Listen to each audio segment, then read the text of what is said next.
KPSC ಅಧ್ಯಕ್ಷ ಶಿವಶಂಕರ್ ಅಮಾನತು ಆಗಿರುವಂತಹ ವಿಚಾರ ಏನಿದೆ, ರಾಜ್ಯಪಾಲರೇ ವಜಾ ಮಾಡಬೇಕು ಅಂತ ಆದೇಶವನ್ನ ನೀಡಿರುವಂತದ್ದು. ಈಗ ಬೆಂಗಳೂರಿನಲ್ಲಿ ಗೃಹ ಸಚಿವ ಪ್ರಿಯಾಂಕ್ ಖರ್ಗೆ ಹೇಳಿಕೆಯನ್ನು ಕೊಟ್ಟಿದ್ದಾರೆ. ಗಂಭೀರ ಆರೋಪ ಬಂದಾಗ ರಾಜೀನಾಮೆ ಕೊಡಲೇಬೇಕು ಅಂತ ಹೇಳ್ತಾ ಇದ್ದಾರೆ ಪ್ರಿಯಾಂಕ್ ಖರ್ಗೆ. ತನಿಖೆಗೆ ಅವಕಾಶ ಕೊಟ್ಟು ದೋಷ ಮುಕ್ತರಾಗಬೇಕು ಅಂತ ಹೇಳ್ತಾ ಇರುವಂತದ್ದು. ನಿಯಮಗಳ ಪ್ರಕಾರವೇ ಕೆಪಿಎಸ್ಸಿ ಅಧ್ಯಕ್ಷರನ್ನ ವಜಾಗೊಳಿಸಲಾಗಿದೆ. ಕೆಪಿಎಸ್ಸಿ ಸಂಸ್ಥೆ ಬಲವರ್ಧನೆ ಮಾಡಬೇಕಾಗಿರುವಂತಹ ಕಾರಣಕ್ಕೆ ಯುವಕರ ಭವಿಷ್ಯ ಜೊತೆ ಚೆಲ್ಲಾಟ ಆಡುವಂತ ಸಂಸ್ಥೆ ಸಹಿಸಬಾರದು. ಇದನ್ನ ಸರ್ಕಾರಿ ಹುದ್ದೆಗೆ ಯುವ ಸಮುದಾಯ ಸಾಕಷ್ಟು ಶ್ರಮಿಸ್ತಾ ಇರ್ತಾರೆ, ಕಷ್ಟಪಡ್ತಾ ಇರ್ತಾರೆ. ಆದ್ರೆ ಇಲ್ಲೇ ಈ ರೀತಿಯಾಗಿ ಆಗ್ತಿದೆ ಅಂದಾಗ ಇದಕ್ಕೆ ಕ್ರಮ ತಗೋಬೇಕಾಗುತ್ತೆ ಅಂತಿದ್ದಾರೆ ಪ್ರಿಯಾಂಕ್ ಖರ್ಗೆ ಅವರು. It's very unfortunate that this has happened, and there is a huge trust deficit for the Public Service Commission, and you need drastic reforms considering the NEET paper leak, considering what has happened in the CBSE, and more importantly the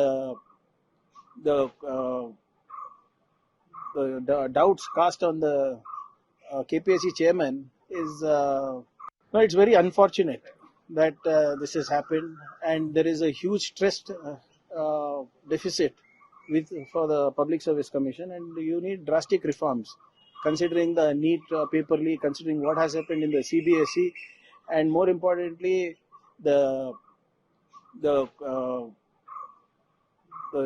doubts cast on the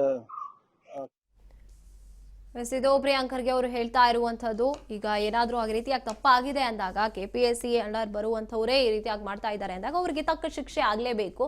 ಇನ್ನು ತನಿಖೆಯನ್ನ ಕೂಡ ಮಾಡ್ಬೇಕಾಗುತ್ತೆ, ನಿಜವಾಗ್ಲೂ ಈ ರೀತಿಯಾಗಿ ತಪ್ಪಾಗಿದ್ಯಾ. ಯಾಕಂದ್ರೆ ಅಮಾನತುಗೊಳಿಸಿರುವಂತದ್ದು ಆದೇಶವನ್ನ ಕೂಡ ರಾಜ್ಯಪಾಲರು ಈಗಾಗಲೇ ಹೊರಡಿಸಿದ್ದಾರೆ. ಹೀಗಿದ್ದಾಗ ತನಿಖೆ ಆಗ್ಬೇಕಾಗುತ್ತೆ ಈ ಒಂದು ವಿಚಾರದಲ್ಲಿ. ಇದು ನಿಜವಾಗ್ಲೂ ಕೂಡ ಗಂಭೀರವಾದಂತ ಆರೋಪ ಅಂತ ಹೇಳ್ತಾ ಇದ್ದಾರೆ. ಯಾಕೆ ಅಂದ್ರೆ ಎಷ್ಟೋ ಸರ್ಕಾರಿ ಹುದ್ದೆಗಳನ್ನ ಇನ್ನೂ ಕೂಡ ನೇಮಕಾತಿಯಲ್ಲಿ ಡಿಲೇ ಆಗ್ತಾ ಇರುವಂತದ್ದು. ಕಾರಣ, ನೇಮಕಾತಿಯಲ್ಲಿ ಈಗ ಮೀಸಲಾತಿ ಅನ್ನುವಂತಹ ವಿಚಾರವನ್ನ ಮುಂದಿಟ್ಕೊಂಡು ಕಾರಣವನ್ನ ಕೊಟ್ಕೊಂಡು ಬರ್ತಾ ಇರುವಂತದ್ದು. ಕೆಪಿಎಸ್ಸಿ ಆಗಿರ್ಬೋದು, ಯುಪಿಎಸ್ಸಿ ಆಗಿರ್ಬೋದು.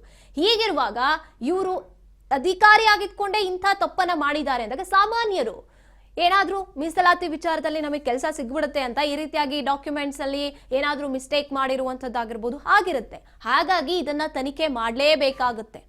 ಅಧಿಕಾರಿಯಾಗಿದ್ಕೊಂಡೇ ಇಂಥ ತಪ್ಪನ್ನು ಮಾಡಿದ್ದಾರೆ ಅಂದಾಗ ಸಾಮಾನ್ಯರು ತಪ್ಪು ಮಾಡಿರೋದಿಲ್ವಾ, ಇದನ್ನ ಗಮನ ಹರಿಸಬೇಕಾಗುತ್ತೆ.